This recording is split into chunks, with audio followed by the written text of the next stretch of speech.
is Terry Bradshaw, quarterback. Pittsburgh Steelers. It's 7:15. There's a new home run champion of all time, and it's Henry Aaron. This is baseball, Major League Baseball. And this is ABC's Monday Night Baseball, live from Fenway Park in Boston, Massachusetts. Looking. He's under the gun. He's tied. He throws. It is.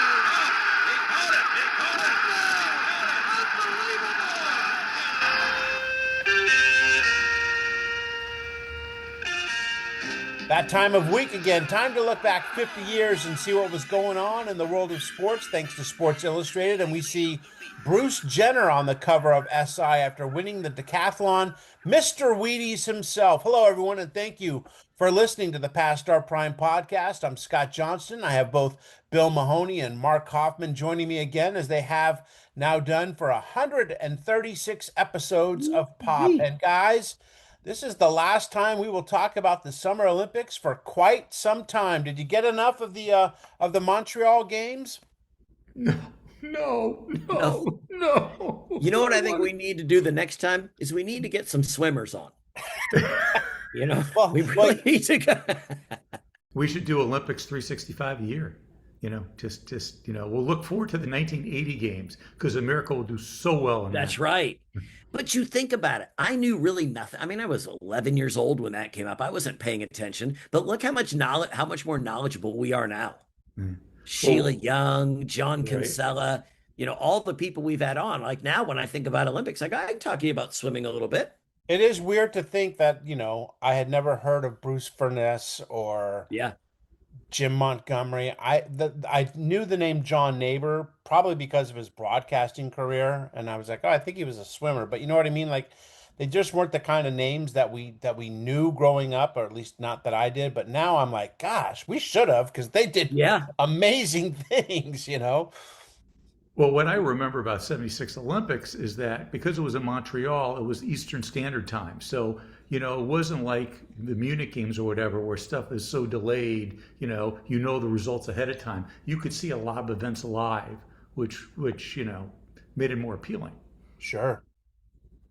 And then, so not to date you like we do every week, Mark, but 72, you probably remember those games, but the 68 games in Mexico City, you probably don't remember those that well, right? No, 72 is the first games I really remember.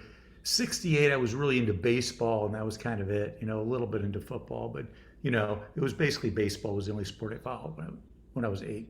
And in 72, I just remember the Munich stuff because it was on TV all day. Yeah, that was my parents were watching. I don't remember the athletes. I just remember that situation, that guy with the mask on.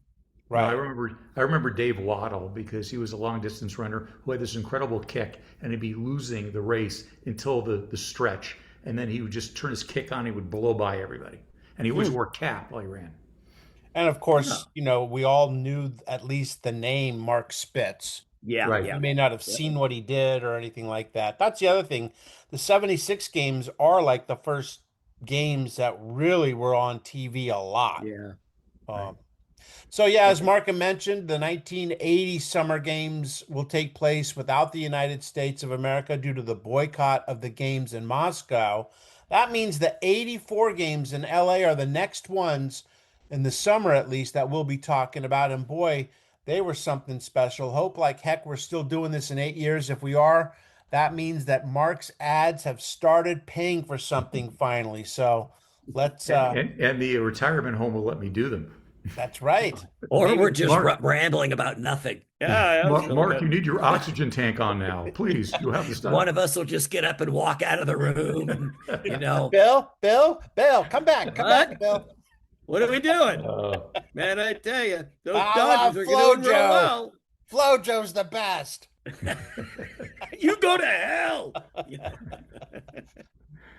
All right, let's get into this one, shall we? Lots of gold to talk to and about, and that includes the U.S. basketball team from 1976. One of the best players on that team was North Carolina's Mitch Kupchak. Went on to have a great career in the NBA as a player and a GM. Mark, when you think of Kupchak, what comes to mind? I think of him almost more as an executive than as a player. I mean, I remember him as a player, but I just, because I covered so much local sports, you know, how many times did I use a soundbite from him talking about a trade or, you know, or a move they made? But I always associated him with Lakers basketball, which is interesting because, you know, his North Carolina roots, he started, you know, with the Washington Bullets and then, you know, as an executive with the Charlotte Hornets. So, but it's always as the Lakers, a player and an executive. That's how I think of him. You know, I think, and this is true in talking with him now, I always thought of him as very measured. You know, like you'd ask him a question at a press conference and he didn't just answer it. You could tell like he was like, all right, I'm going to think about this and give a measured response. And he's still that way. He's not over emotional, but he really is a thoughtful guy. Bill, always a treat to talk to someone like Mitch with such a great resume. Yeah, here's a guy that not only played for one of the greatest college coaches and one of the best or most notable college teams, but you win titles as an executive and as a player. What was it, Mark? 10 titles total or 11? Well, that alone gives him cachet. GM too. Yeah, that gives him cachet no matter what else he's done. He just, you know, talking to him was, you're right, Scott, looking back and thinking of, you know, things I asked or we asked, he was very measured and he still is, but his answers are good. They're not measured and then he gives you nothing. They're measured and he gives you something that you can actually use. Well, and again, he was associated with 10 titles, 3 as a player, but then 7 as an executive, beginning as an assistant, you know, GM to Jerry West and then as the GM. But he also, if you think about it, he transcended generations. He started in the 70s.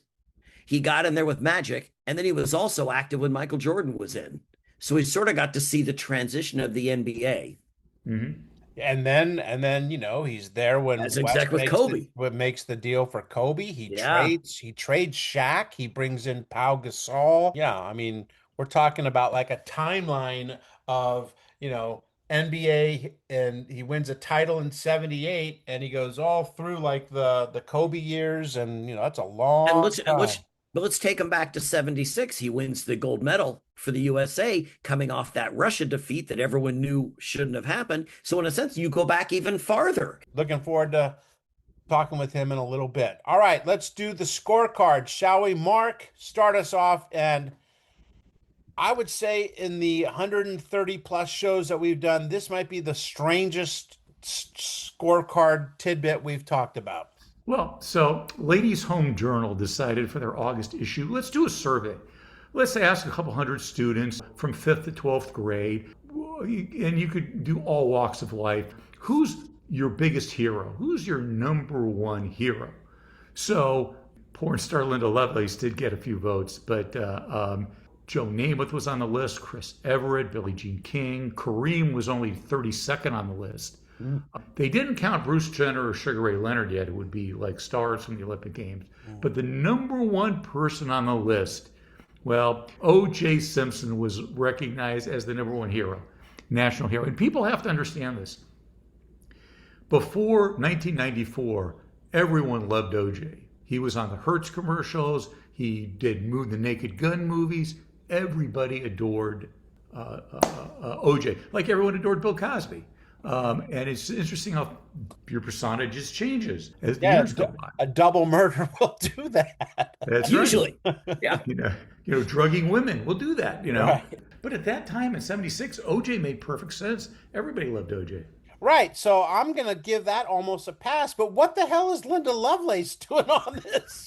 Who's voting for that? I mean, and who's getting to watch all those porns? And they weren't mainstream then. Well, you know what? The question is, were those answers from 12th graders or 5th graders? Yeah. Yeah. Either one, wrong answer. My goodness. That is just crazy. The LA Times used to, like in the 70s, when they had their movie section, they advertised everything, including porn films. Everything was advertised. They got to get back to that then. Yeah. Yeah. Come on. We're going to go see Toy Story 5, and what the hell is that? Deep Throat. What's that about? Elsa and Anna, unfrozen, you know, come on. At the Big Ten's kickoff luncheon in Chicago, Woody Hayes launched into a fiery tirade boasting that he had personally reported Michigan State to the NCAA for recruiting violations that led to the school's probation and its coach and athletic director being ousted. But he was not done. Hayes' outburst escalated further at a press conference where he chased a student reporter across the room and smacked a radio journalist on the forehead. Now, who could have seen how Woody Hayes' tenure at Ohio State would come to an end after these little outbursts? He truly sounds like a man who was going insane. Yeah. Beats me how that any of that stuff happened to him, how he would have punched a Clemson football player. I just don't see it. But also when he did that, when he punched it, for me, when I saw and heard that he punched a Clemson player, I was stunned. Right. I'm like, why would this is unbelievable. But now, since we've gotten to know him through old SI magazines, this was going to happen. He was a ticking time bomb. Yeah. Well, I watched it live. I watched him punch that guy live on TV. Wow. And I'm like, and it wasn't like a punch where you rear back. It was like almost he had a forearm, a clothesline. It was almost like he hit him like with a straight arm. And that wasn't the first time. That was just the first time they saw it. They got it on tape. It goes to show you that like all of these things were local sports stories. There wasn't national sports stories, not the way that there is now where like something happens and 10 minutes later the world knows about it. So Columbus must have been like, we'll just keep it under wraps here. No one's going to know. And he still recruits the best players and we're really good every year. So we'll overlook it. Once he punched someone on national TV and done. Keith Jackson's on the call, they were like, uh-oh, we can't hide this anymore. But isn't that similar to Bobby Knight, though? Because no one knew about what he was doing. And then all of a sudden you get national coverage or throw in the chair. And then it becomes a big deal. And then they come down on you. Well, the throwing the chair, as bad as it was, people almost laughed that off. It was when he choked the player in practice. That's right. That's right. I got that video. That's the one that really set people on the edge. But the thing is those things probably have been going on long before they were actually caught. 100%. 100%. Yeah. And like I said, they would just sweep it under the rug and be like, that's Bobby being Bobby. You couldn't do that now. Nope. Hey, Bill, Muhammad Ali would have never made it as a baseball player. No, he wouldn't, because what do baseball players do? They spit. Well, Ali calls spitting an unclean activity. How do we know that? Because a guy in Eau Claire, Michigan, tried to invite Ali to a cherry pit spitting contest, which we've all been in. But Ali said, man, he'd love to do it, but it's against his religion. Like I said, it's an unclean activity. I mean, I'm not the biggest spitting fan, but I don't know who is. I could spit a cherry pit out though, no problem. Oh yeah, those are good. And when I'm chewing tobacco, man, I just obviously in the spittoon. Obviously. That'll be our next segment. Mark, cherry pit spitting. Back when quotes were bold, they said it. Back when quotes were bold, they said it. Mark, you're getting political on us.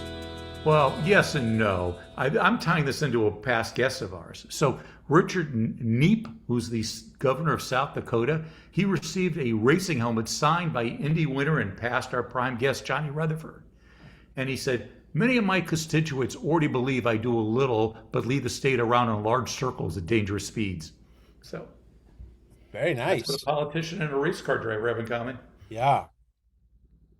I got one. Fred Casati, Colorado's assistant athletic director, asked if the football team joined in a pregame prayer. He said, no. We've got so many things to pray for. We'd get penalized 15 yards for delaying the start of the game. So Colorado was not a powerhouse in football back in the 70s. We'll see if Dion can improve this year. And Billy, Jimmy Connors making some waves. Mark talks about a guest we had. Jimmy Connors, a guest we did our best to get, and finally they just said, leave me alone. So, but either way. But this is Jimmy Connors on the difference between Ely Nastasi and Arthur Ashe as doubles partners. He says, Nastasi calls me an SOB every time I miss a shot. Arthur says, come on, Jimmy. I don't know if I can adjust. That is so classic. And such a good one, right? You can just see Nastasi as soon as, Connors hits one into the net. What the hell are you doing, you idiot? And Ash just being like, okay, next time, try not to hit it in the net. Exactly. Yes.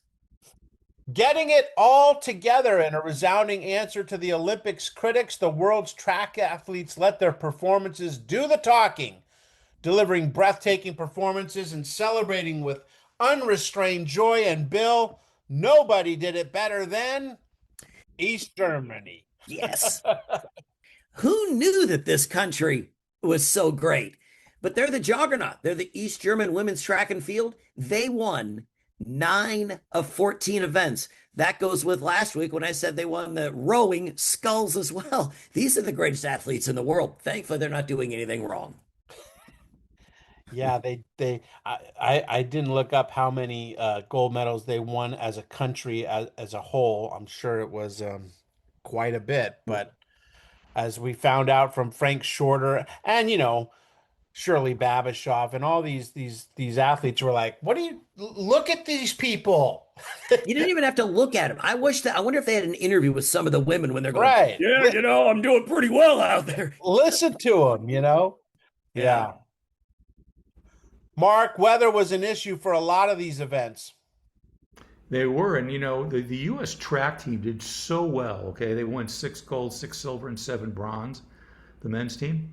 But Dave Roberts, Dwight Stones, who were favored to win medals in their categories, the rain played havoc, and it affected them, and it prevented them from winning gold for the United States. So it's kind of interesting. I wonder how they would play today if you had heavy rainstorms. I guess a lot of the stadiums are they're dome stadiums, I guess, that they can do Olympic events at. But it's just interesting how they would react to bad weather today as they did 50 years ago. I don't think there's actually been another Olympics where there was this type of rainstorm that they kept them going. But no, you're right. I mean, I think these state-of-the-art domes now or stadiums now all have a retractable dome or at least part of it to where they can cover enough of the field to where they wouldn't have to. I mean, think of that. Dwight Stones was telling us when he came on that, I needed to have another plan for how to jump when it was raining. And I mean, he said he was basically nervous. He once grabbed the crossbar with his right hand because he was afraid he might break something like his knee, and then you're done forever, most likely, especially back in those days. I don't run well in the rain. Frank Shorter said, I stiffen, I develop dozens of little knots. He would end up getting the silver medal behind who was it? Waldemar Sierpinski of East Germany. But but even in that one, Scott, you say that Sierpinski was looking back. They said it's Shorter part of the race, and as soon as Shorter would get closer, he'd put it in another gear and take off. Yeah. Come on, Sierpinski was, sterile, whatever they were giving him, he was on him. Heading for the 11th event, and that's about Bruce Jenner, who won the decathlon gold at Montreal with a world record. Now, this is one of those things that I'm sure means nothing to any of us, right?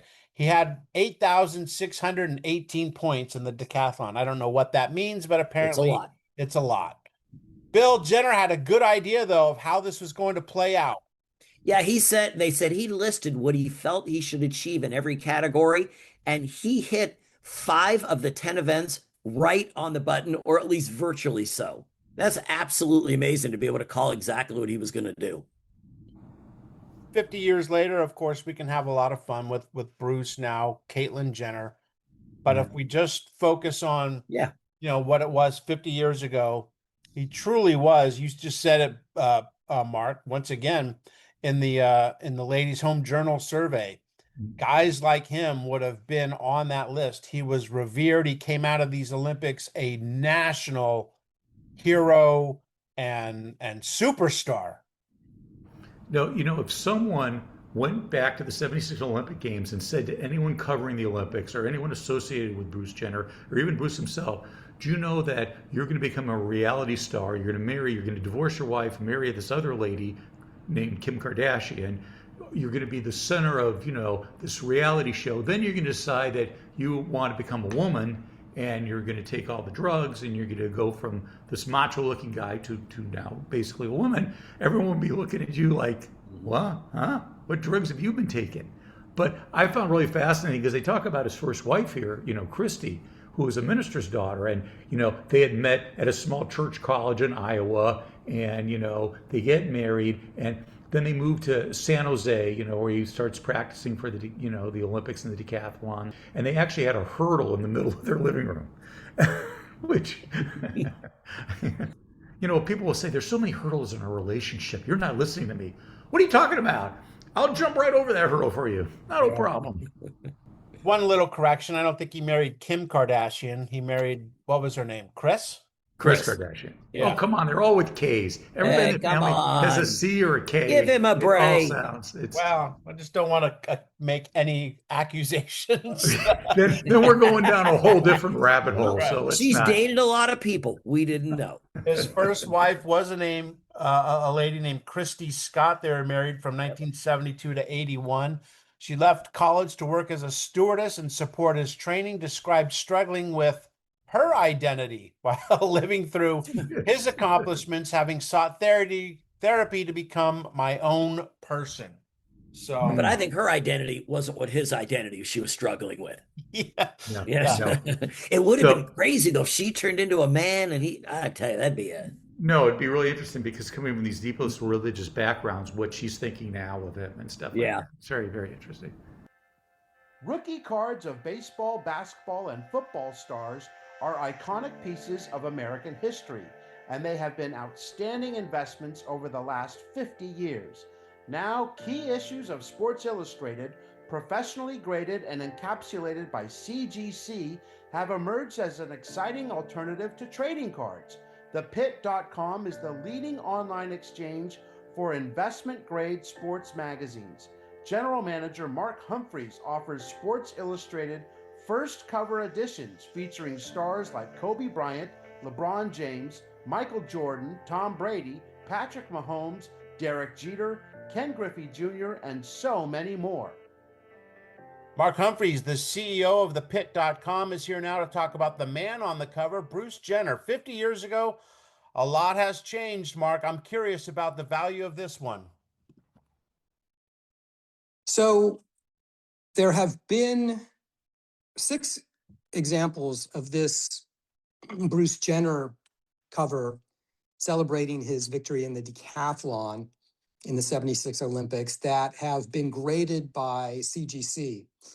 5 of them are low-grade copies. One is a 9.4, which is an extraordinarily high condition for a 1976 magazine. I couldn't find any recorded sales of the magazine. And as in previous episode, we've talked about how Olympics covers are not particularly in demand compared to baseball, football, basketball.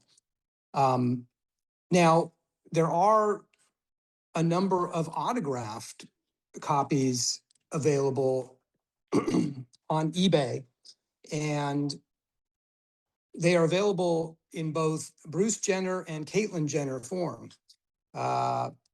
There is a full magazine listed at $153 or best offer, autographed by Caitlyn. And interestingly, there are cover reproductions, photographs, which you often see on eBay, that are autographed. And interestingly, the ones offered are personalized to 4 different names. So if your name is Brian, Gloria, Robin, or Amy, you can get a Bruce Jenner personalized autograph on eBay at the low price of just $22. In fact, you can even make an offer if that's not satisfactory. So there may be an interesting story behind how those hit the market, but I don't know the details. And with Bruce, obviously, there's a fascinating story around his transition to Caitlyn Jenner. And in researching that, I noticed that when he made the transition, he was photographed by Annie Leibovitz, the famous Rolling Stone and other magazine cover photographer, on the cover of Vanity Fair in 2015. So that was the Call Me Caitlyn issue. And that is, along with this issue, probably the 2 most significant magazine covers in Bruce Jenner and Caitlyn Jenner's history. Only thepit.com offers competitive buy now and sell now quotes on graded magazines online, as well as many of the most popular modern PSA graded rookie cards, including Shohei Ohtani, Lamar Jackson, Joe Burrow, Nikola Jokic, and Steph Curry. Trade sports stars like stocks at thepit.com. Bill, the long jump, some good news, some not so good news. America almost swept the podium because Arnie Robinson, he won the long jump, so he got the gold. Randy Williams got the silver, and they were expecting Larry Myricks to win the bronze, but unfortunately, he broke his ankle in warm-ups. You're right there, man. Right there. Man, that'd stick with you forever. The 1976 U.S. Olympic boxing team dominated Montreal. They win 5 golds, a silver, and a bronze. They won 35 of 41 total fights, the best American boxing performance in almost 70 years. Mark, tell us about a couple of brothers that came out of here pretty famous. Yep, there are the brothers Spinks. There's Michael Spinks and Leon Spinks. They both edged out a pretty good pro career for themselves, though. In fact, Leon was briefly heavyweight champ, didn't he? He beat Muhammad Ali in a huge upset, I want to say, and was briefly. But then I believe they had a rematch, and I'm trying to think, and Ali took it back. That's right. And then and I'm just not going from notes; it's just from the memory. I'm trying to remember. And then Michael had like the shortest fight in the history of boxing against Mike Tyson. Because I remember I was in the car and I was planning to get back to the station to watch the fight. They're going, so Mike Tyson wins on a first round knockout. And it was like, I don't know, 33 seconds into the fight, something ridiculous. 90 seconds. 90 seconds into the fight. So that's what I remember from them. But, you know, it wasn't just, you know, the Spinks brothers. You know, Sugar Ray Leonard became a big star coming out of this Olympics as well, too. Yeah. And, I mean, yes, Michael Spinks is most known for that Tyson fight, but he was a good fighter. He was a middleweight champion. Yeah. He was just a bit undersized with the ferociousness of Tyson at the time. I watched that fight just the other day. Tyson never wasn't throwing a punch at his head or his body because it was a body shot that took Spinks down. It wasn't a shot to the head. It was a straight right to his ribs, and that put him down. But you could just tell that was in Tyson's manimal years. 2011, it was 15 years ago, because I remember he came in and did an interview at Channel 2 and talked about this, where he said that he was sexually abused by his Olympic boxing coach. Yeah. And then he put that out in a book and stuff. This is Sugar Ray, right? Yeah, Sugar Ray. Okay. No, I was thinking we were talking Michael Spinks. I'm thinking he was that too. No. Sorry, I'm referring to Sugar Ray in that. But yeah, so I mean, you know, he was dealing with on the surface, you know, Sugar Ray's all smiles and you know, but you don't know what the pain he was going through. You know. No, back in spring training, circa 2004, Tom and I, the cameraman, got to spend a half hour with Sugar Ray Leonard. He was going to throw out the first pitch for the Rockies. His eye, which he had trouble with, was sort of hanging down, and just a really, really good guy. The Spinks brothers' bond was portrayed as forged in hardship growing up in St. Louis, including chaotic childhood fistfights with each other, neighborhood bullies, and their sister, Bill. Oh, yeah. What was it? It said his sister actually busted his nose with one punch. Maybe she would have been the heavyweight champion. Yes, that's what I'm thinking. Yeah. But can I go back to Sugar Ray for one sec? Sure. Well, I want to just say that Sugar Ray, which we've all heard this before, I just wanted to say that during the Olympics, he had promised his mother and his girlfriend at the time that after the Olympics, he would never fight again. Yeah, and that held true until his next fight. Exactly. That's what I'm saying. Sometimes you hear these things and you're like, oh, come on.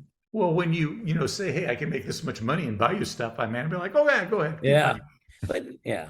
I mean, I'm sure this happened throughout the history of boxing because it is such a brutal sport. But Sugar Ray is the first one I remember who would retire pretty frequently. Yes, 3 times. And then come back and fight again, you know? Yes. And even when he wasn't retiring, he was talking about retiring. Not retiring. Yeah. And look, I get it. You're married, you got little kids, the pressure, once you've got the money, like he was a wealthy guy. He didn't need to fight Hagler, he didn't need to, Hearns. right? So Duran twice, all those Yep. fights. At Yep. some point, he's got enough money, he's got enough fame, he could have retired, and I'm sure he's getting pressure from many to do so. It just, it's hard to get out of the ring.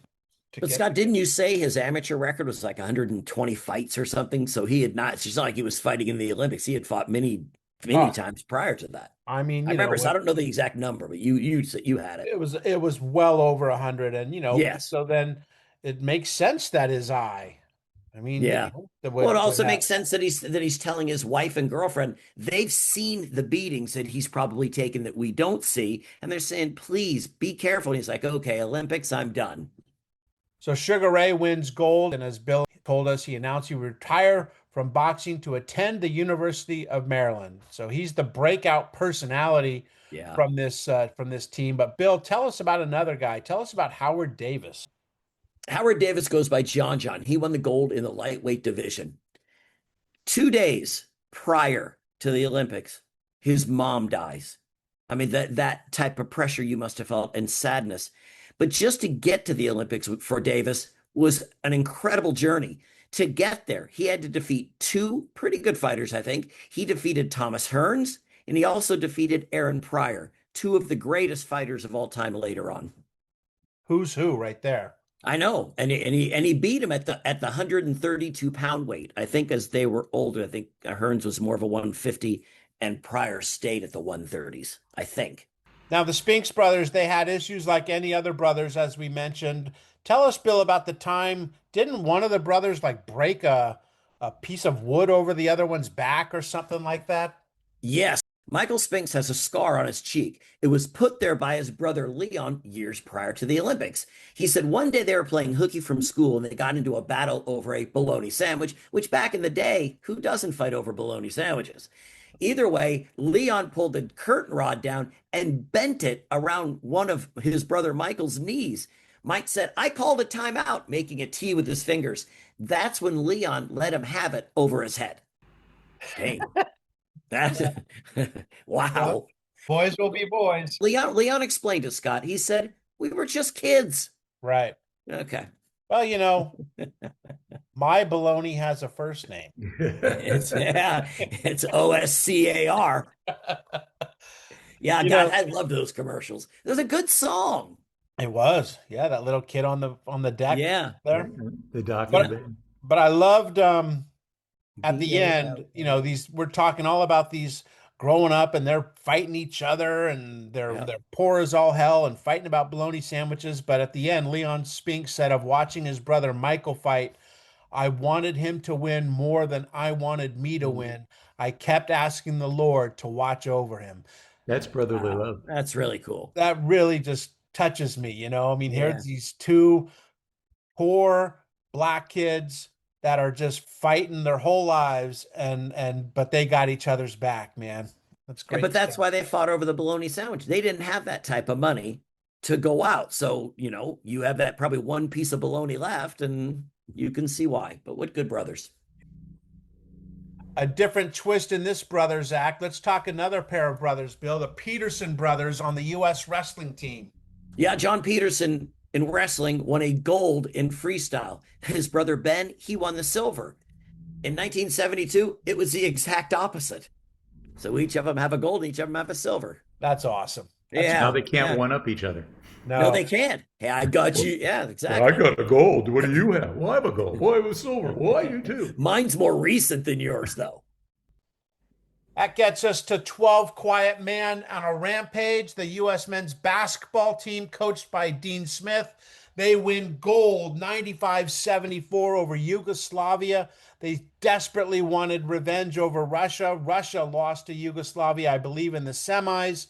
That gets Yugoslavia to the finals, where their coach, Mirko Novosel, said his team was a 2-1 favorite to beat the United States and Mitch Kupchak. Didn't happen. Adrian Dantley and Scott May carried the U.S. offense throughout the tournament. They had guys like Phil Ford, Tom Lagarde, and as I mentioned, Mitch Kupchak, all Tar Heels playing for Coach Dean Smith, also of North Carolina. Our guest this week has won championships at every level of basketball. Mitch Kupchak was the starting center on the undefeated 1976 U.S. Olympic team that reclaimed gold in Montreal. He went on to win 3 NBA championships as a player with the Bullets and the Lakers, then another 7 as an executive with the Lakers. If my math is correct, that's a gold medal and 10 NBA championships. My goodness. Mitch Kupchak, welcome to Past Our Prime. Yeah, thank you. I've got those rings. You need a few hands, buddy. I like to say I'm not sure I earned them all, but I got them. Let's start, Mitch. Take us back to Montreal. You know, the U.S. basketball is coming off that debacle in '72 when the Soviet Union, I'm not even going to get into it, but we lose in a very controversial way. Now in '76, Dean Smith has put this team together. Was there any added pressure on you guys to win and make things right in '76? Well, the answer is there was a lot of pressure for several different reasons, right? One of my teammates at North Carolina was 2 years older than me. He was on that '72 team, and that was Bobby Jones, okay?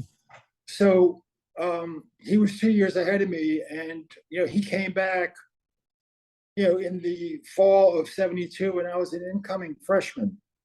So I got to know him and pretty much firsthand got the description of how they felt as a group, what took place the last 5-6 seconds of that game. The fact that they never accepted the silver medal, I think it's still locked away in a vault somewhere. That team refused to accept it. And maybe it was the beginning of something that amateur basketball in the United States should have been able to see, which was the world eventually equalizing when it comes to basketball. I think now clearly in the NBA at the college level, the basketball is equal around the world. Back then it wasn't.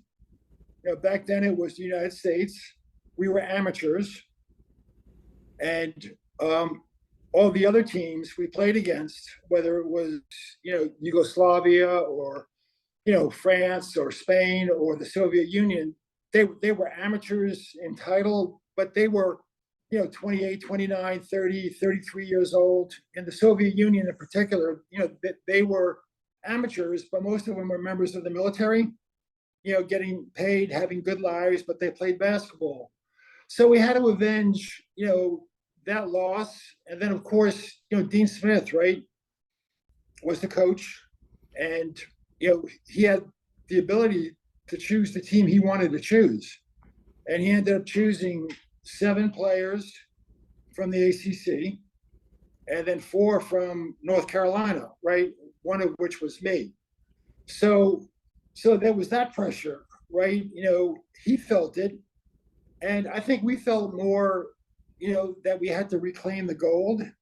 But I know there was a lot of pressure everywhere, because of what happened in '72 and the way that he chose to make up that team. Not to mention, you're in the middle of the Cold War. So, Soviet Union is our world enemy at that point. So, yeah, a lot to put on a bunch of 18, 19, 20-year-olds. What was it like training under your coach, Dean Smith, for those few weeks? Was it a different atmosphere than what you were used to playing for him back in Chapel Hill?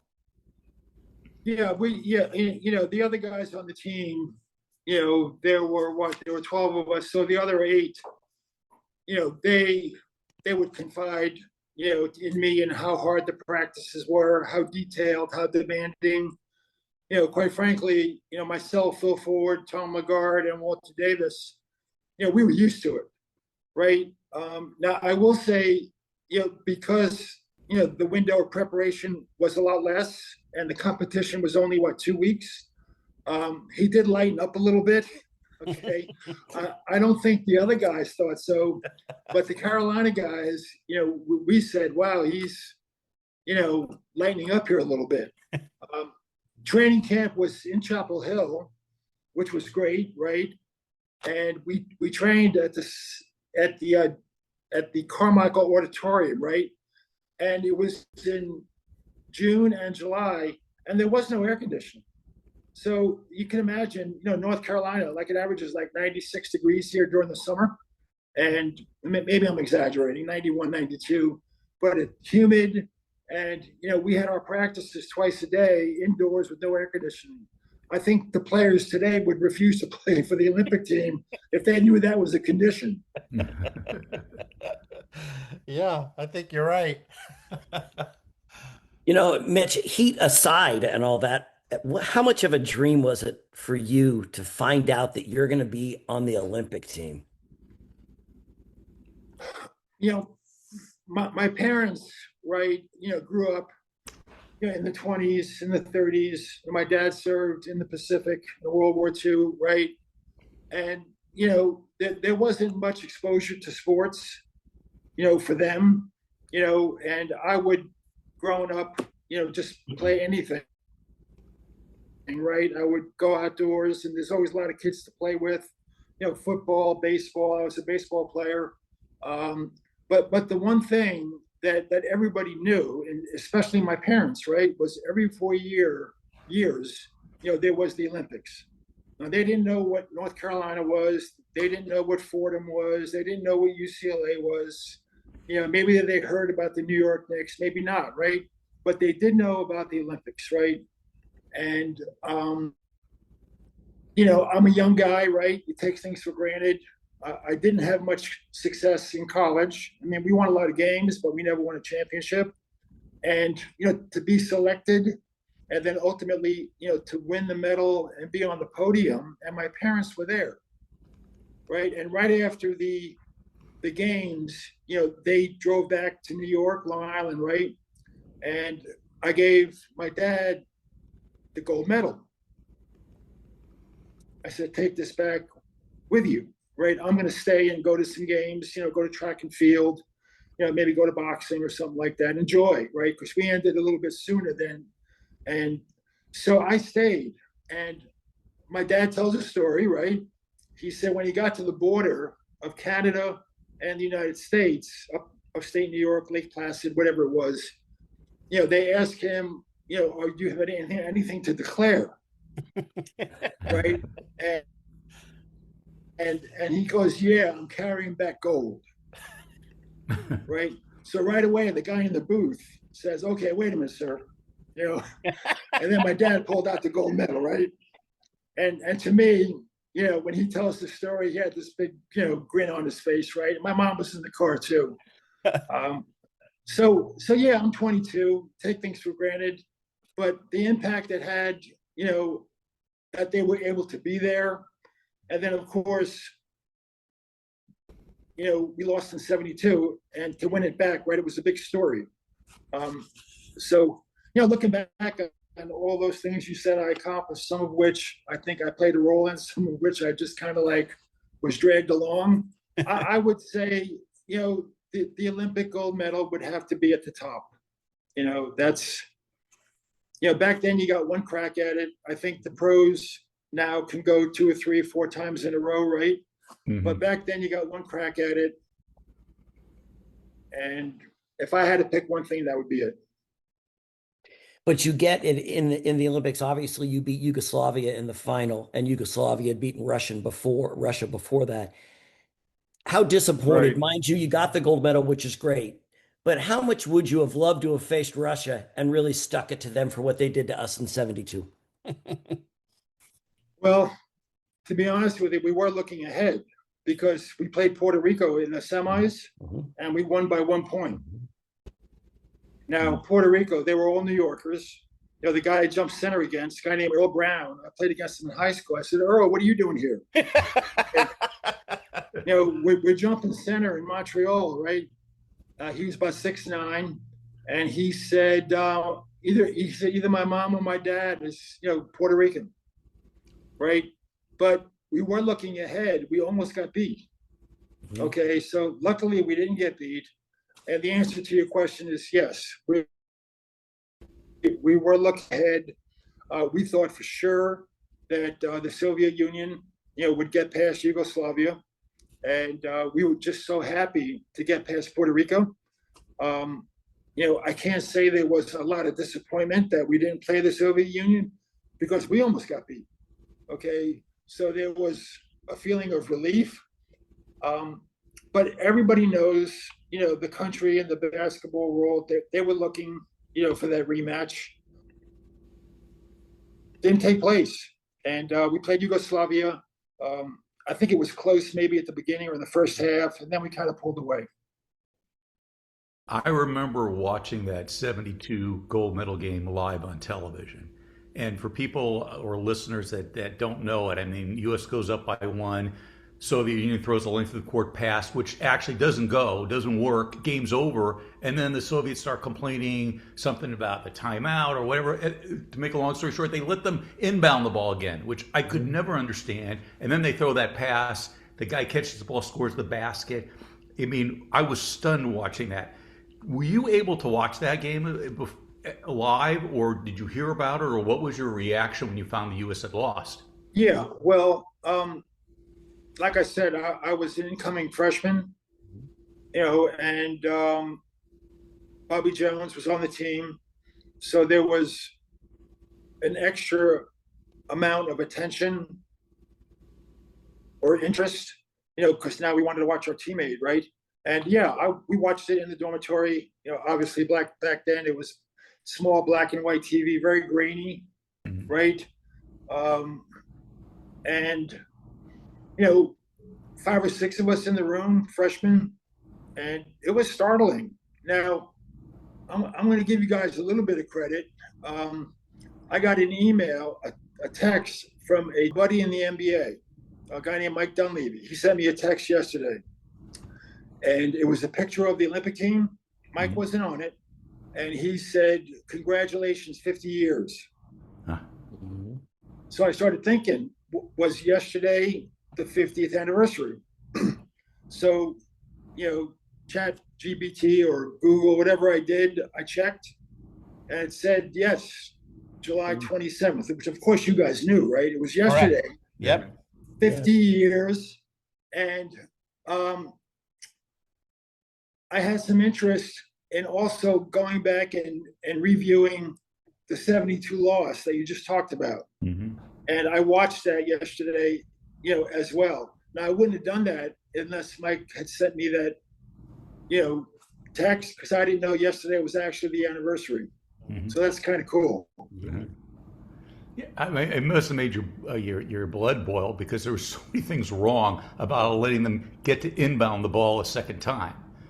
But you get your revenge 4 years later in the sense that the U.S. wins the gold.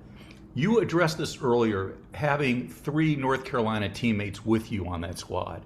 And we had Phil Ford on the show before, and he spoke highly of that Olympic experience. Talk about, again, a little more depth about how much easier maybe it was having all these players that you're accustomed to playing with, that it made a seamless transition on this Olympic team for you.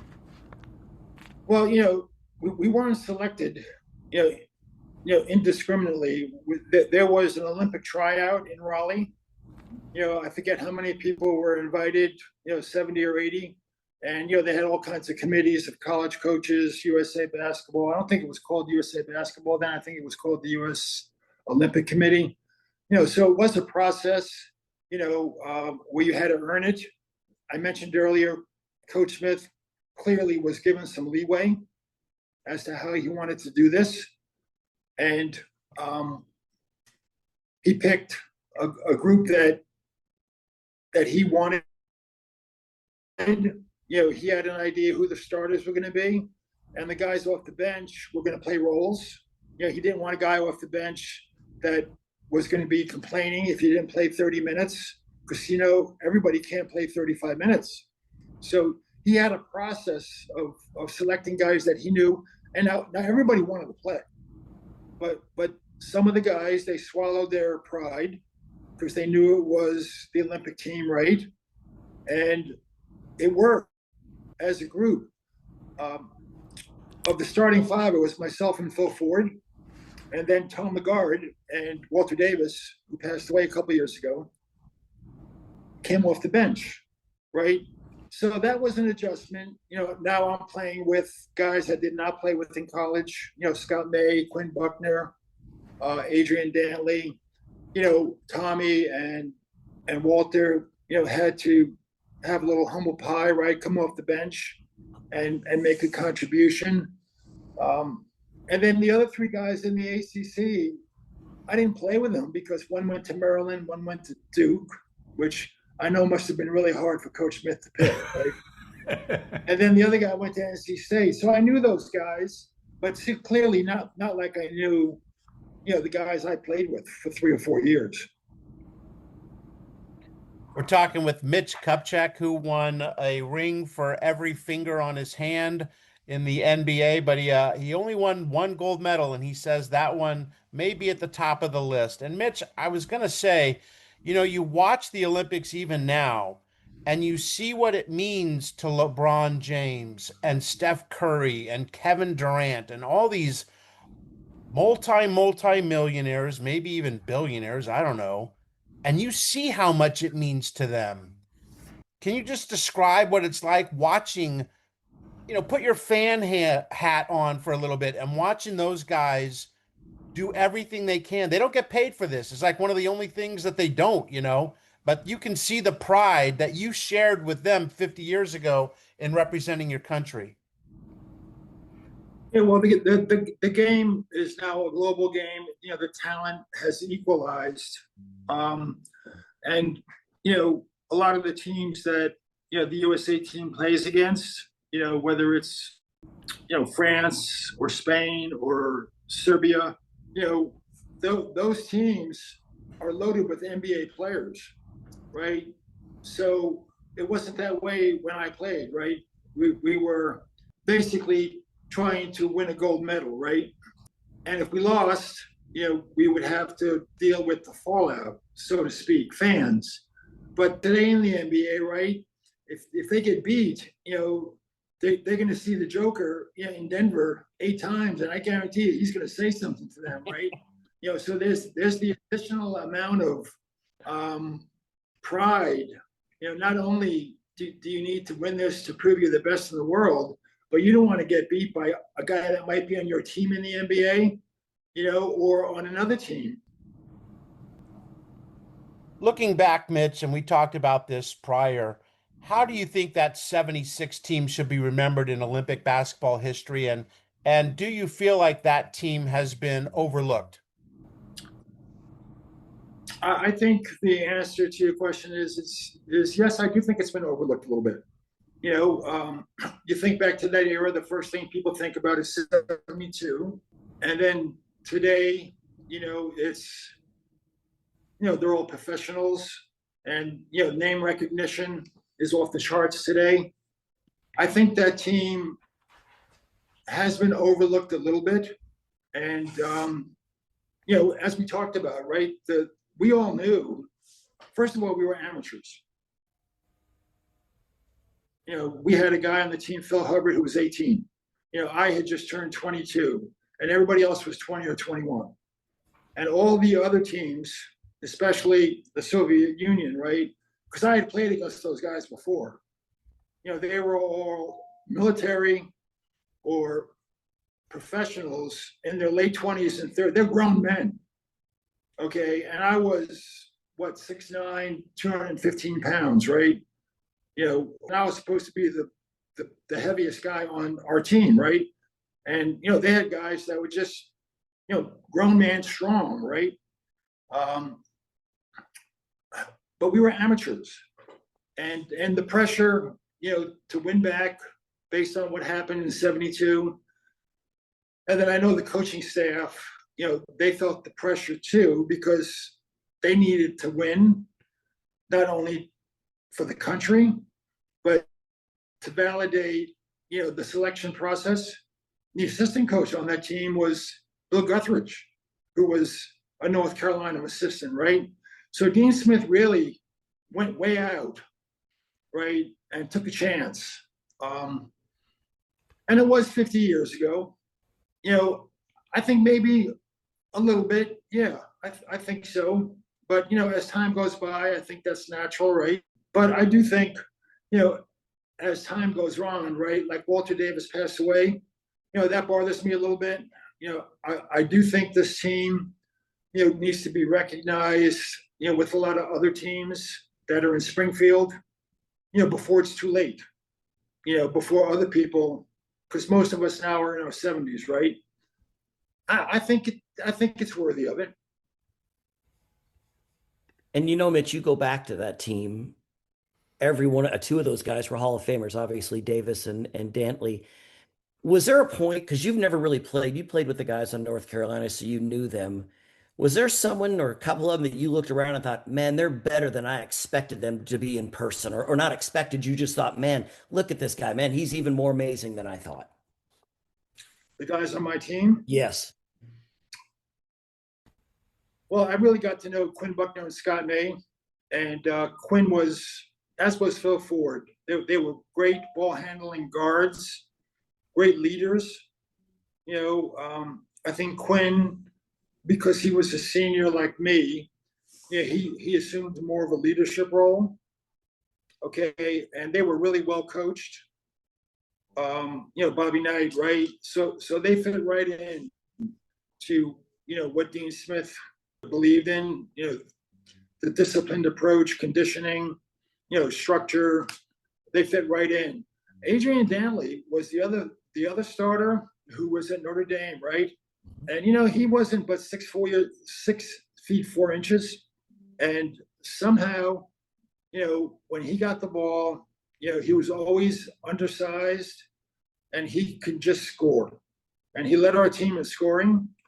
And in today's game at the NBA, people would question, being undersized, but he went to the NBA for 10, 15 years, and he scored at that level too.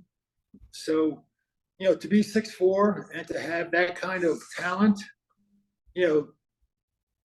that probably more than anything surprised me. And then obviously, I've just thought about it over and over, playing for your college coach in the Olympics. Tell us about Coach Smith. I know Phil Ford talked about him, just raved about him. Tell me what kind of coach he was, whether it be in the Olympics or at NC. Well, I was a big guy in high school, so, being tall, you get recruited, okay? And back then, my freshman year was the first year of the freshman eligibility rule. Up until then, if you were a freshman, you had to play JV basketball. I don't know who remembers that. Kind of weird, right? But right. So my incoming class was eligible, and being recruited a lot. I know my parents maybe had opportunities to, I don't know, be rewarded or something financially. I know they didn't do it, but I know I was promised. If you come to my school, you'll start for me as a freshman. And Coach Smith never did that. He just said, he told my parents, I'll graduate, and he said he'll go to church on Sunday. Okay, that was the promise he made to my parents. And to me, he didn't promise anything other than a level playing field. And I would ask him, or my high school coach would ask him, am I going to play in North Carolina? And he would say, well, if he works hard, I think he'll play for us. But he never promised anything, right? And I was getting a lot of promises, and as a coach, it goes without saying he was an innovator, with pointing for good passes, huddling at the free throw line, multiple defenses, run and jump defenses, the point zone, passing game. He was ahead of his time when it came to the actual coaching and, looking at offenses and defenses. He was a math major. Bill Guthridge was a math major, who was an assistant, and Eddie Fogler was a math major too. So he had all these, and he was ahead of his time with statistics and, the analytics like we would have in the locker room. Practices were very structured, to the minute. Never went more than 2 hours. There'd be a piece of paper with taped to a bulletin board, right? And you'd have to know the saying of the game, the day, and the emphasis of the day. It was always there, like box out or this and that, whatever it was. And then starting at 4 o'clock, every 3 or 4 minutes, right there on the sheet of paper, it would tell you what you do.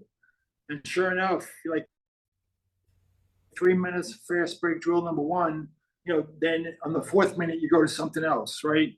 Halfway through practice, which today you could not do, but halfway through practice we got a water break. Okay, so believe it or not, you could not drink water from 4 o'clock until 5 o'clock. And then at 5 o'clock, you got about a 3-minute water break. And what he would do is he would blow the whistle and say, seniors, go get water. So seniors would run over and he'd wait like 30 seconds, blow the whistle, juniors, right? And I'm the only freshman, right? So he'd blow the whistle, sophomores.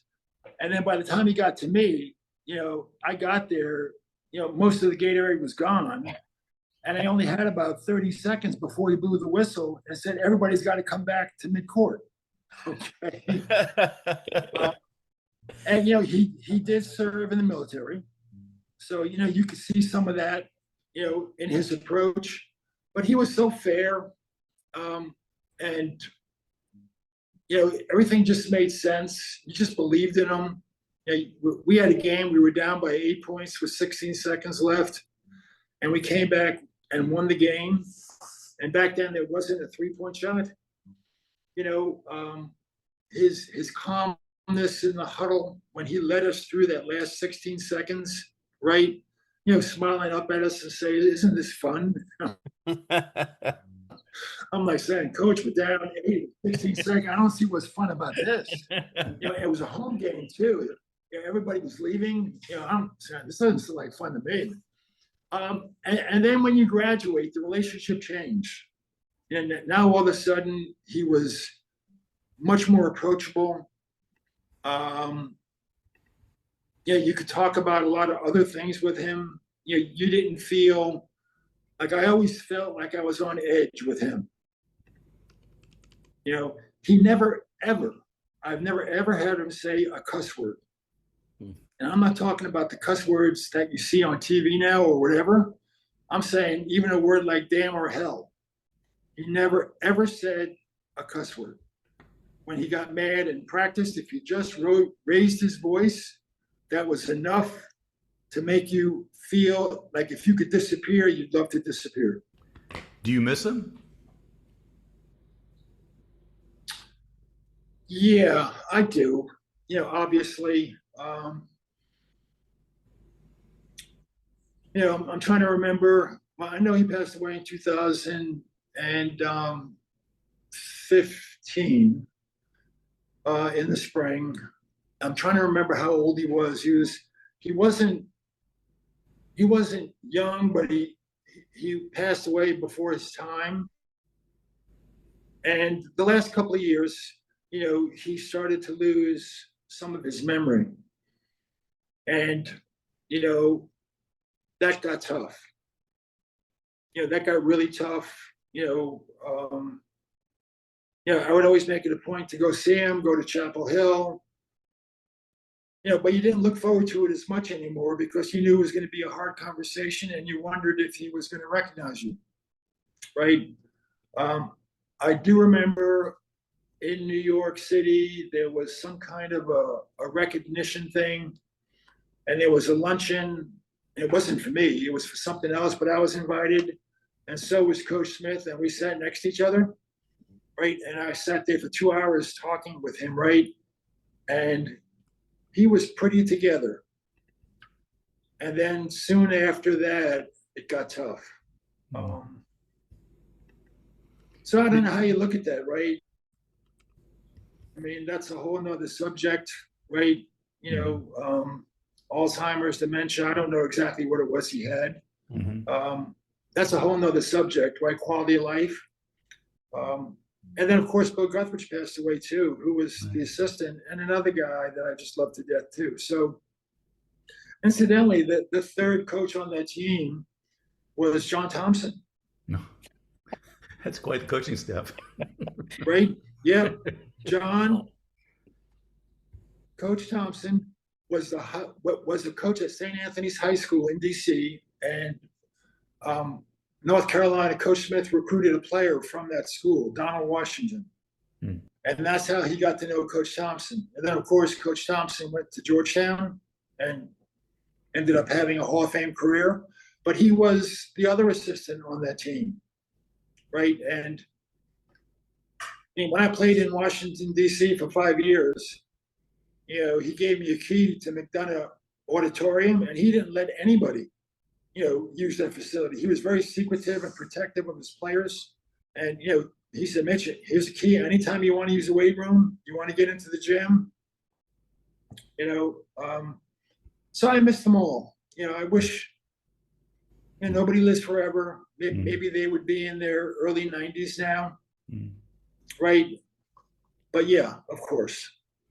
You just mentioned Washington, and when people think of you, they always think of all the Laker championships as a player and as an executive.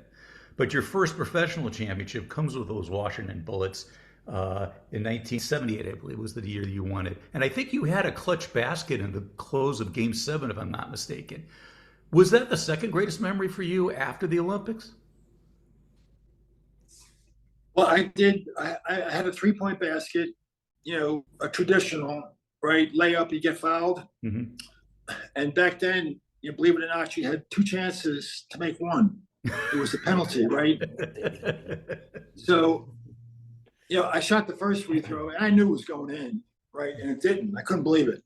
But I did make the second one, but I did have 2 chances to make one. So it ended up being right in the last minute of the game. But the thing to know about that was we had a player on our team then who rarely, hit the floor for loose balls, right? And Tommy Henderson. And there was a loose ball, he hit the floor and pushed it to me, and I picked it up and laid it in and got fouled. So that's very often overlooked. I think Coach Smith brought that to my attention again because he loved that sort of thing. But Tommy Henderson did hit the floor, got the loose ball, and it ended up being a big play. So out of all the championships, that first one with the Bullets, or as a player with the Lakers, or even as an executive with the Lakers, is there anyone that stands out to you the most? Or are they all kind of the same? The first one with the Bullets, because, I was healthy and I played a lot of minutes. I was in Game 7 at the end when we won in Seattle, 24 years old, right? And then the next year we got to the finals again, but I was injured. And then in LA, we got to the finals a lot, but I got injured. And I guess 85 in LA, I came back, I missed 2 years, with an ACL injury. And back then, they were just learning how to repair them, right? So I wore a big brace, and I wasn't nearly as athletic as I used to be. But I got back and I felt, Pat Riley gave me a chance off the bench, right?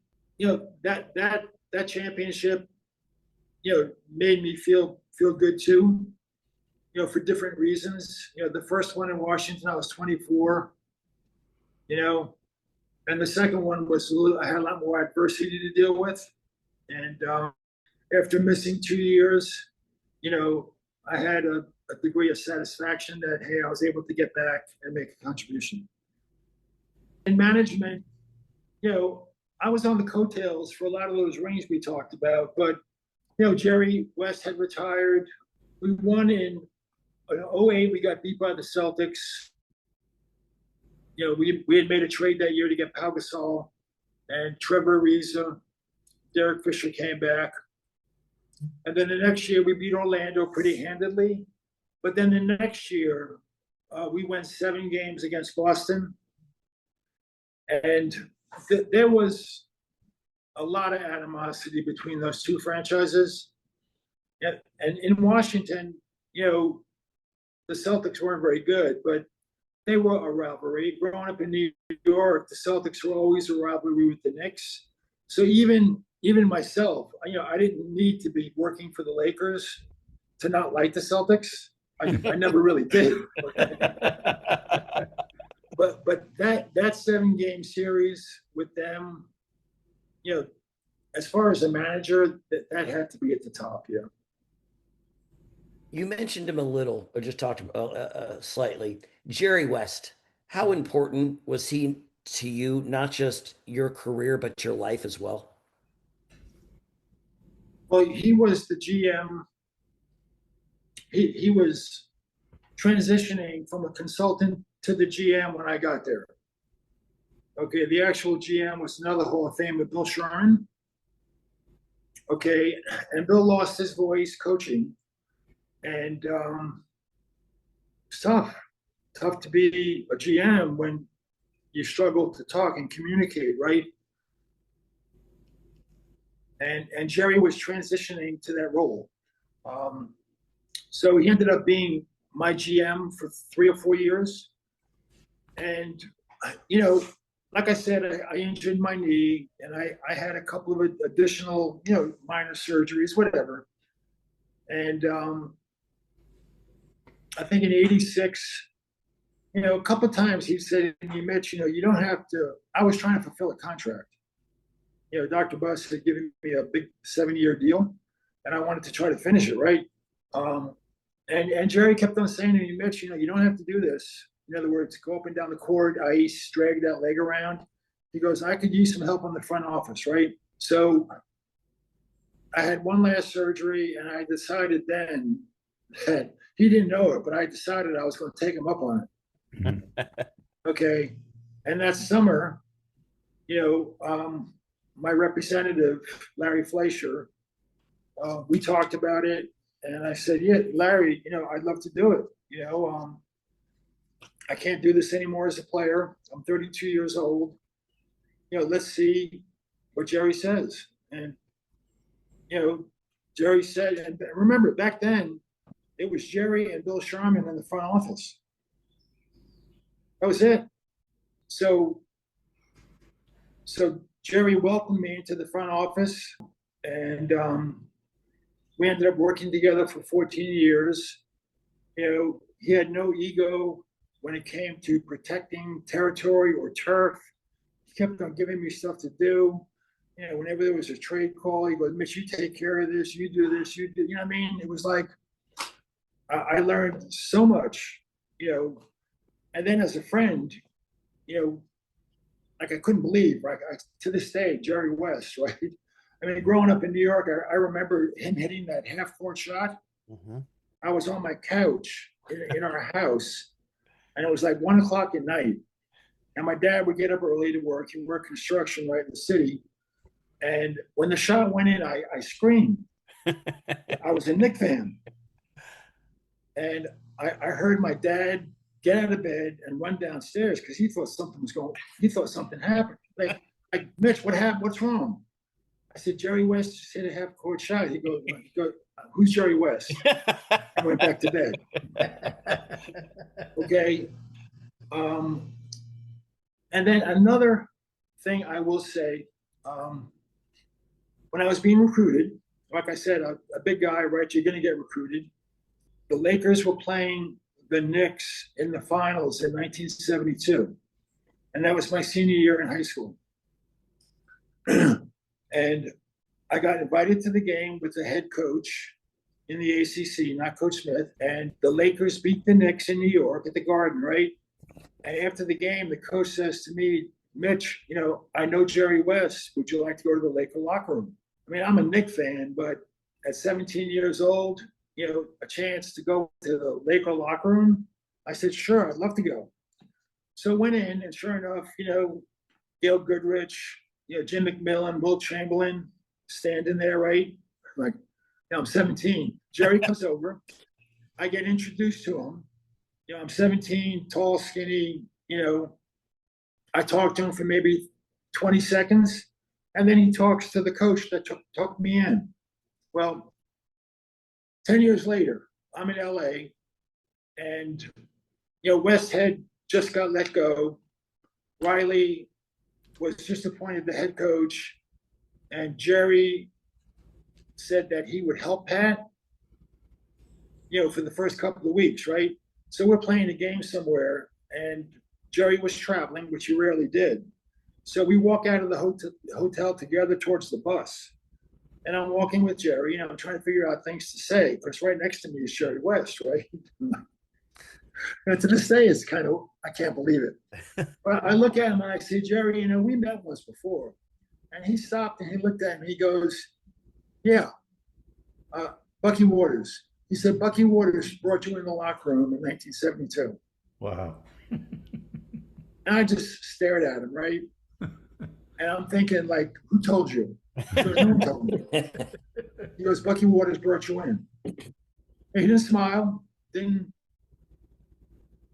So anyway, I don't know what that has to do with anything, but that is a pretty good snippet of who he was. And I'm very close with his sons, and his wife to this day. They were just so good to me with my family in LA. And I had a couple opportunities to go on to other teams when he was the GM. And he kept on saying, Mitch, don't do it. Don't do it. I'm going to retire and you're going to get this job. Right? He just kept on saying that to me. And, his career as a manager ran its course in LA. And he did retire. And, I just stepped in. So it was a great opportunity and a great run for me and my family.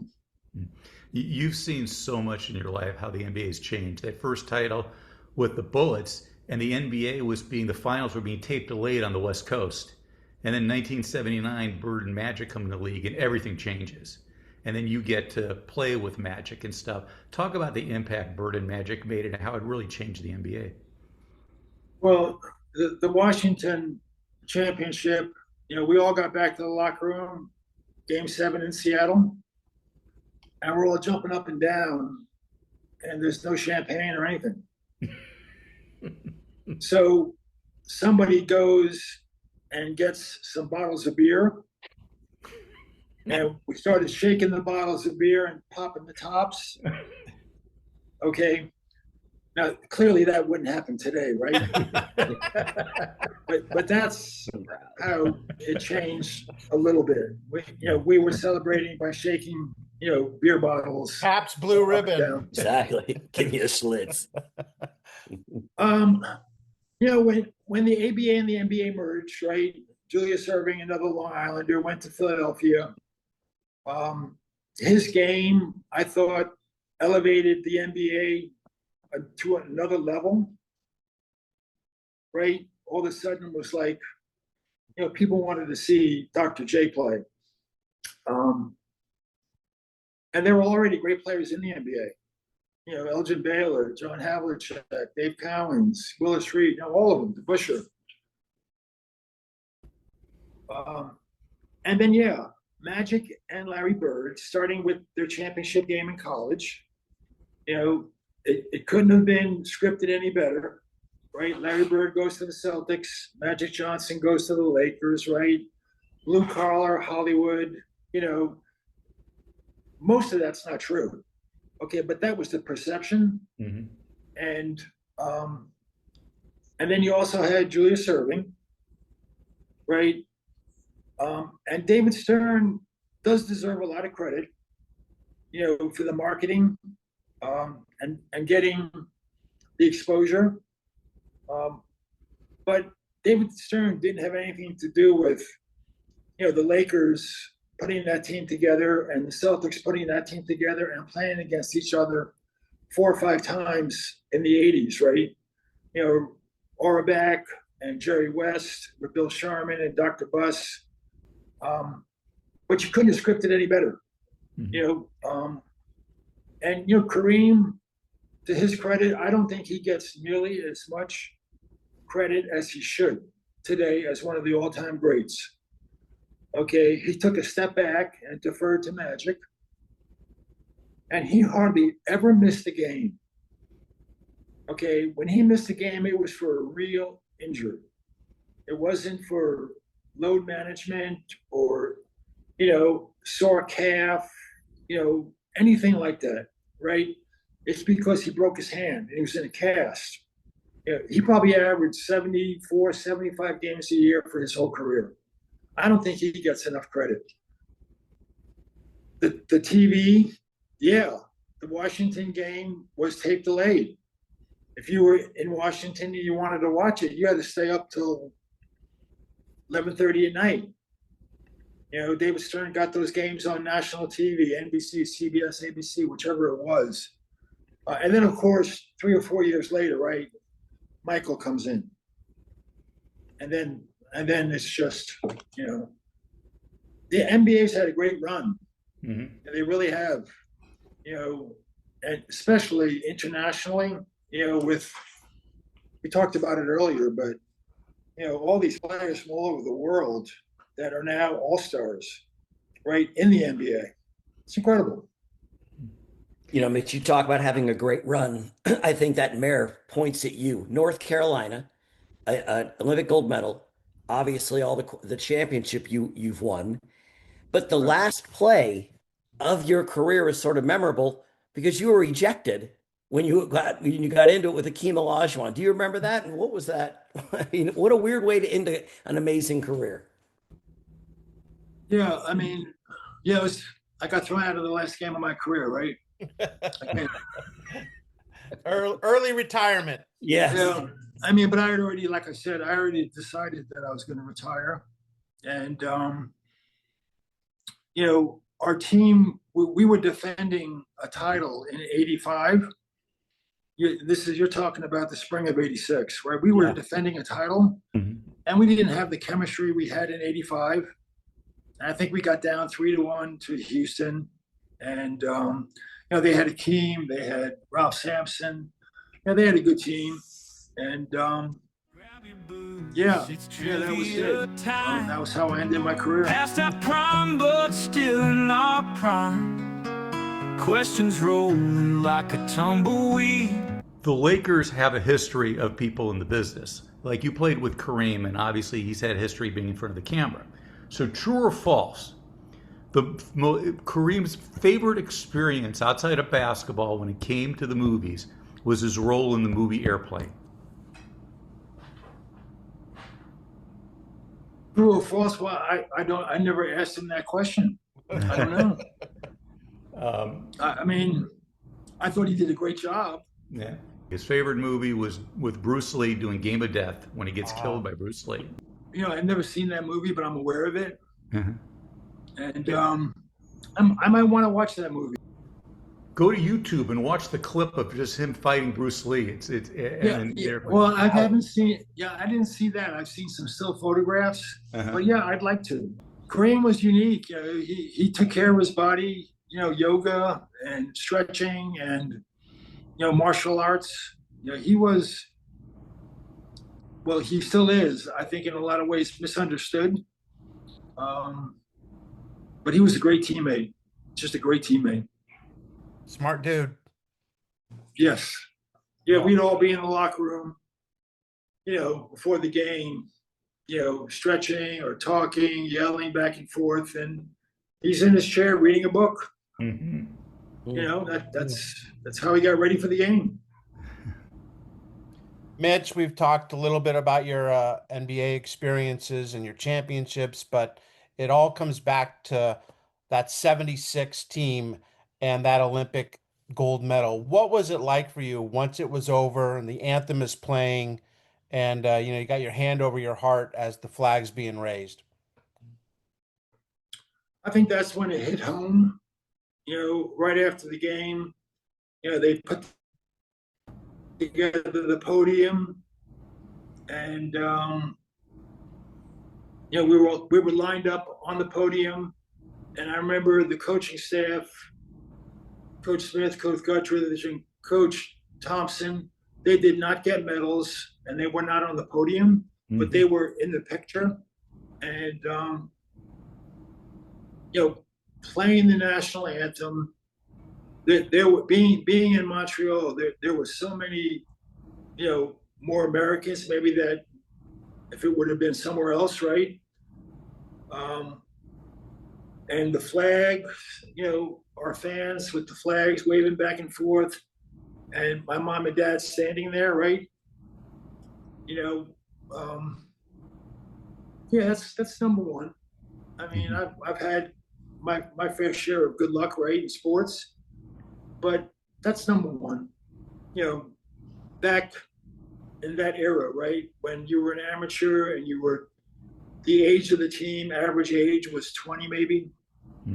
I was just turning 22.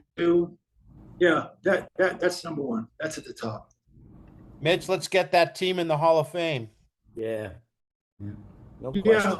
No question. They're being deliberate. I'm hopeful. Every year there are more and more teams, getting inducted, and I'm just hopeful that this team, from all the reasons we talked about, and one of the main reasons, right, it was we're not getting any younger. We already lost Walter Davis, right? So I'm hopeful that every year when it comes time, the right letters are written. And I don't know the voting process. I just don't know how they do it. But I'm hopeful one day that the team does get in, and I hope it's soon. Mitch Kupchak, everyone. I can't thank you enough, Mitch, for joining us today on Past Our Prime, sharing these memories from a really good time in your life. Really, really appreciate it. Hope your dad got that gold medal back from the border agent. Yeah. Well, he did. Trust me, he showed it to him. He didn't give it to him. Okay. Smart man. My dad was about 6'4", 240, 250. Yeah, he wasn't getting that medal.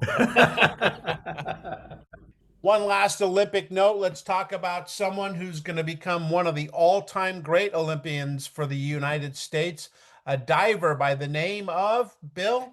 Greg Louganis. He won a silver in the 10-meter dive. Well, he wouldn't see many more silvers after that. No. There was no Olympics in 1980, but he'd win 4 gold medals in 84 and 88. Greg Louganis, obviously pretty good. You can never assume, but here he wins a silver in 76, and then 8 years later, he's still the best, right? He wins 4 gold and then 4 more gold in 88. So you got to assume in 80, he's probably winning a couple. And in 1980, he'd be 20 years old, right in that strength and prime and that energy. Yeah. He might have won it all. If he does win 4 there, he's looking at a dozen gold medals. Yep. And then he became a big advocate for the gay community, Yes, he did. In later life. And I think he revealed he was HIV positive yes, he did. at one time. Certainly one of the best. I mean, I wasn't going to say even one of the best ever. I can't name another diver, I don't think. No. Sheila Young. Sheila Young was a skater. No, sorry, Jenny Chandler. My bad. Thank you. Hey, she dives at her pool. Jenny Chandler, we got that. Sheila Young also was a cyclist. So exactly. She did it all. Get her on the phone. She's a diver too.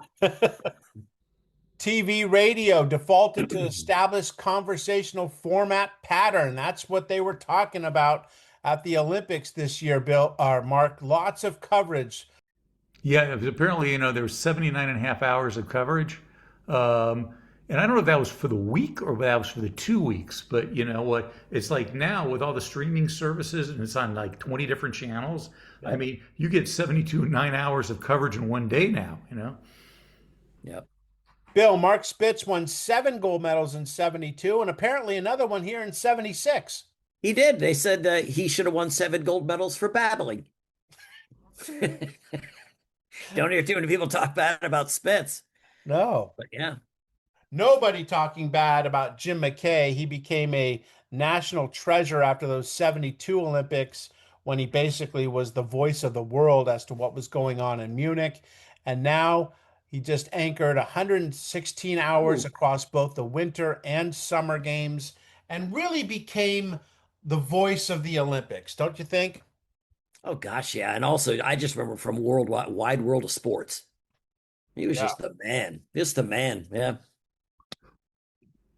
All right, let's talk a little baseball Oh finally. boy. Some extra ABs for DHs. American League officials will push at baseball's summer meetings. What are those? To use the designated hitter rule in the 1976 World Series, arguing its 3-year trial proved successful enough to become a permanent AL option, while the National League is expected to strongly oppose it. Yeah, Mark, what was the deal here? So first of all, the DH comes into existence in 1973 and just in the American League, okay? So for 3 seasons, the DH is not used in the World Series. It is used in the American League during the regular season. Then in 1976, they say, this is what we're going to do. We're going to make the DH eligible in the World Series, but only on even numbered years. On odd number years, the pitcher has to hit, which is just totally weird. It makes no sense. And, it took a long time for the National League to finally agree to have the DH, because you had the baseball purists who said it takes away the strategy. The pitcher must bat. But anyone with any kind of brain would know that at some point the DH was going to win out, because if you're the players union, it creates another spot on a roster for a player. And as a DH, guys that would retire early can still keep playing. Well, Danny Ozark said it, though. He said his fear is that our players won't be able to adjust to being the DH. Yeah, that's a tough adjustment. Oh, yeah. I have to sit on the bench. And, Come on, man. I think Think he did all right. Paul Molitor and David Ortiz and Edgar Martinez. Jim Tomei at the end of his career, Ryan Howard at the end. Come on. Man, they really had a tough time adjusting. They did. They did. Otani hasn't figured it out yet. He can't. He says, I don't know if I can hit anymore with this DH stuff. They say the dumbest things. I think you need a new translator. Yeah. We are in the dog days of summer. What jumped out at you, Mark? Let me take one guess. Well, I didn't do Mark Friedrichs the other week, so, I have to come back to him, The Bird loses to the Baltimore Orioles, beat the Tigers 1-0, okay? Yeah, and the run was an unearned run. It's his 3rd defeat of the year. And all 3 of his losses, the Tigers have failed to score in any of them. So the only way to beat Friedrichs is to shut him out, basically. It was truly a dominant run. My gosh, crazy. He didn't throw super hard. He threw in the low 90s, but he had a sinker and he kept the ball low and on the ground. And, but we got to move on with Dave Rozema. What's that guy kicking people for? What the hell's going on in that Tiger rotation? Bill Wilcox, every time he pitches, there's a bomb going off, or there's people drunk on the field. The hell's going on? Ron LaFleur's 75 years old. Exactly. Out on a furlough for the weekend. Yes. Now, I want to get Tom Selleck on the show to say, hey, man, let's talk about all those Tiger members on Magnum PI. That's all I care about. Yeah. Yes.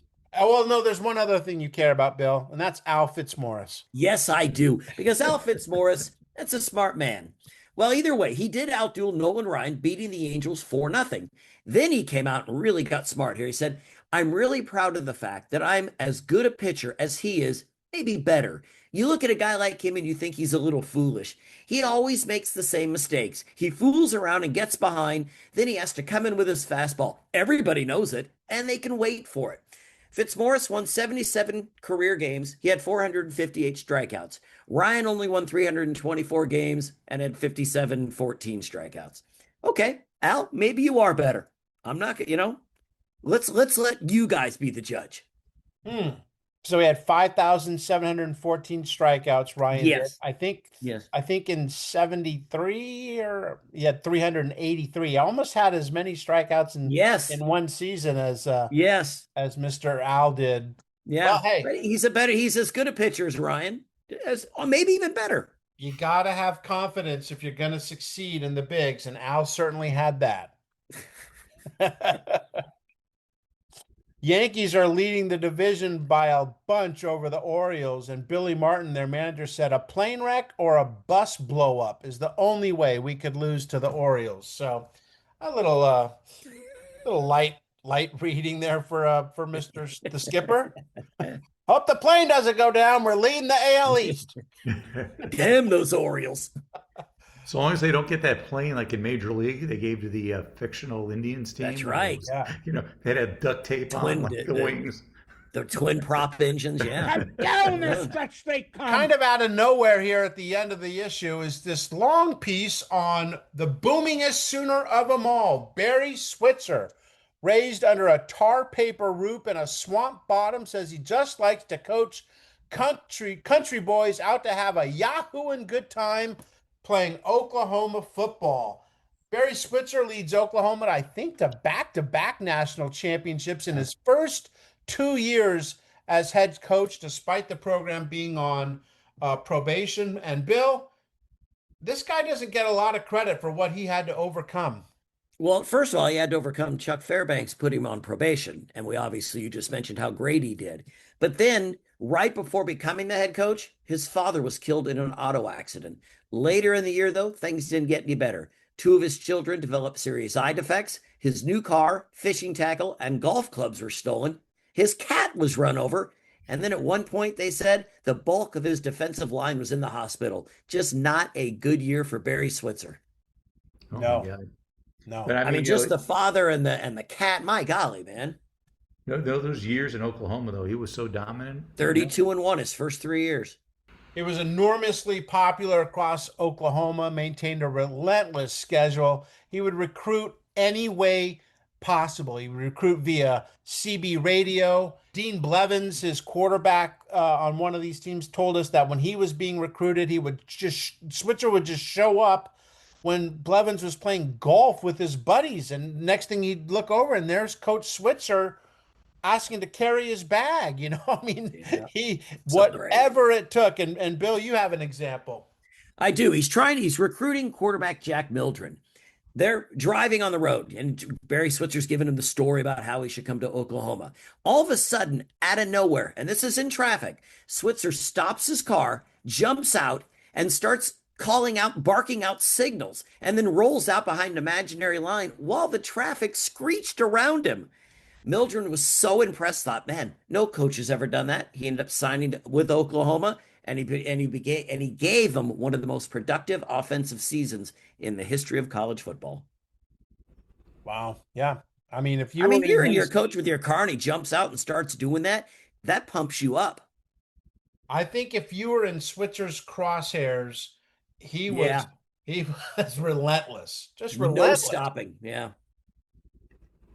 The greatest reward in football is winning, Switzer told his team. That's why they have scoreboards, and he did a lot of winning when he was the coach at Oklahoma. I think he's underrated, to be quite honest. I think his country boy, shucks, personality or whatever, people mistake that for him being not that bright, and I think they're mistaken big time. Yes, he took over a unbelievably talented Cowboys team, and he won a Super Bowl with them, and they're like, oh well, that's Jimmy Johnson's team. Whatever. I mean, he still did it.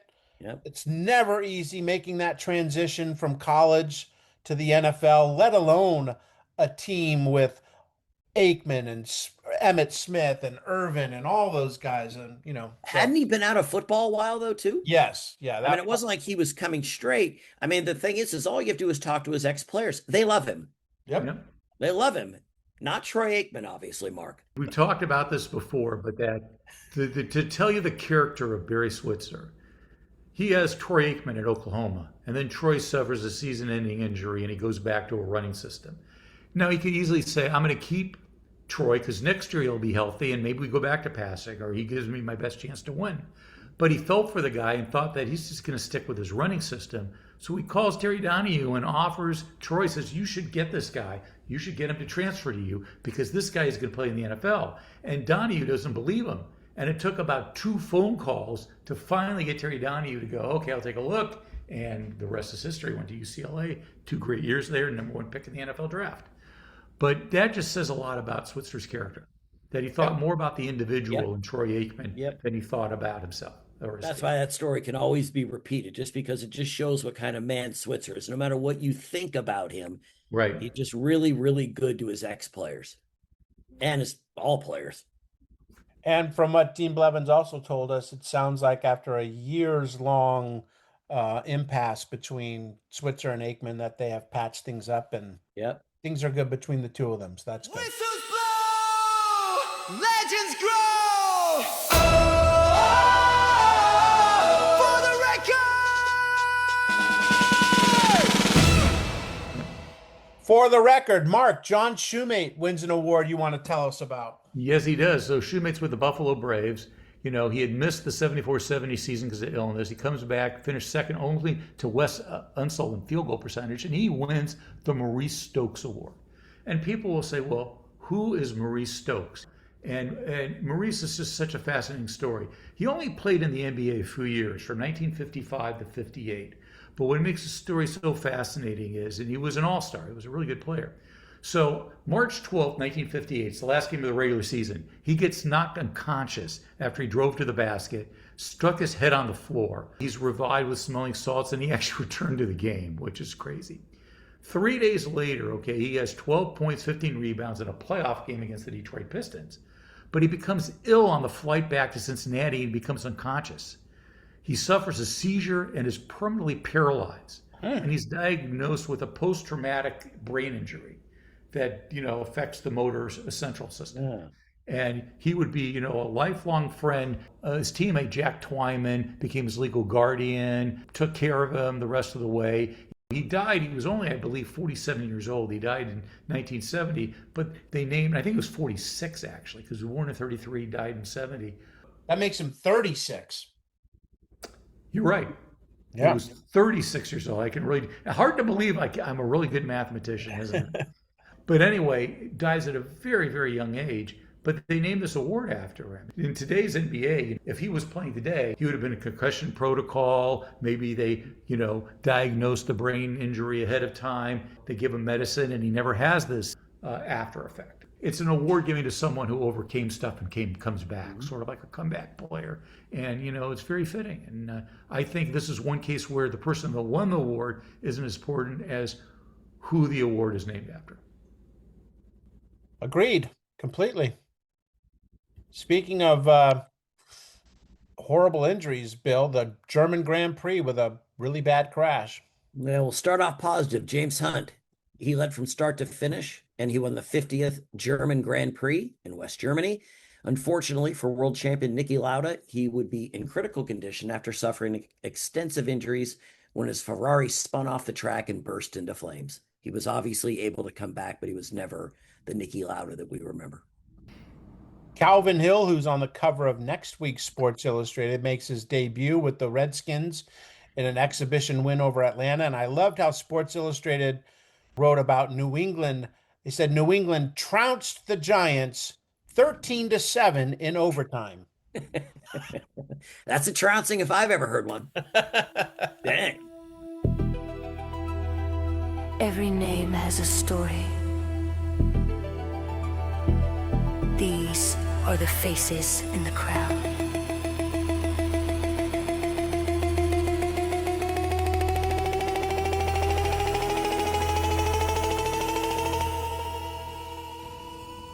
Faces in the crowd. Bill, Doug Beachler. Yes, Doug Beachler during a junior tournament at the Pittman Country Club. 14-year-old Beachler had 2 eagles, 9 birdies, and 11 one-putt greens for a course record 58. That feat alone put Doug into the Guinness Book of World Records. He also said he did it with a major headache, and he wanted his mom to come get him. She said no, and he kept playing and obviously made it into the Guinness Book of World Records. Now, I wonder what happened to him, because obviously someone with that type of skill, well, he actually went on. He was paired in a tournament with Jack Nicklaus, but he got so overwhelmed by being next to the Golden Bear, he didn't play well, and he just faded away after that. He never made it as a pro. Huh. I blame his mother. Yes.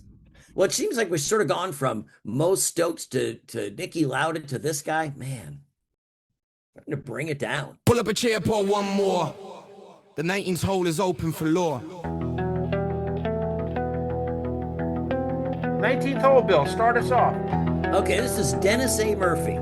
He's the president of the International Women's Professional Softball Association based in Fullerton, California. Softball? Softball? I don't know anything about softball. Softball? In the article on Joan Joyce, Joe Jarris stated that Royal Beard, manager of the Southern California Gems of the Women's Professional Softball Association, had been fired by me. This is incorrect. Beard removed himself and his daughters, Rosie Black, Eileen Franca Bandetta, and Karen Beard from the team. The action came after I exercised my prerogative as an owner in making some organizational changes in the front office. I also want to make it clear that I think Rosie Black is one of the top softball pitchers in the world and a superhuman being. I'm sorry she and her sisters decided to leave the Gems. Huh. So he's not, he didn't fire him. He's just making changes in the organization. Yeah, and I'm not taking the fall for this either. Yes, and Dad took them all out. So there was more that we just didn't see. Yeah. I like this one. Jerry Young from Horton, Kansas. I'm not going to read all of it, but he basically is saying that Randy Jones, and he writes, with his finesse and control approach, he could be the vanguard of a new style of pitching dominance. Remember, Randy Jones threw about 40 miles an hour. Yep. Perhaps even capable of winning 35 or 36 games in a season. So just want to say, not so fast, Jerry Young of Horton, Kansas. Bob Welch won 27 games in 1989. Yes, 22 years later, Justin Verlander won 24 games. That was in 2011. That's the most in the last 15 years. You guys want to know the most in the last 10? Any guesses? Garrett Cole, 22. Blake Snell and Kyle Wright.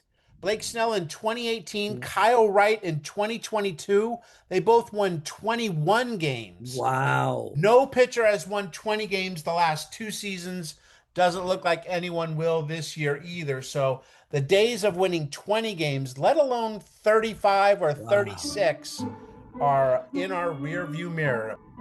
Hey, I love that story about Mitch Kupchak and his father bringing the gold back to the United States. Yep. What a great guest. You know, you never know when you get these guys what's going to stand out to them. And for Mitch Kupchak to have won 10 NBA championships as a player and exec, but to say number one for me, the gold medal, that says something about what we've been talking about all summer long, these 1976 Olympic Games, and what winning a gold medal means to these guys. Really enjoyed having him on. It should be in the Hall of Fame, that team. Absolutely. Absolutely. Hey, for Bill, for Mark, I'm Scott Johnson. Thanks for listening. We are past our prime. BOLOGMA.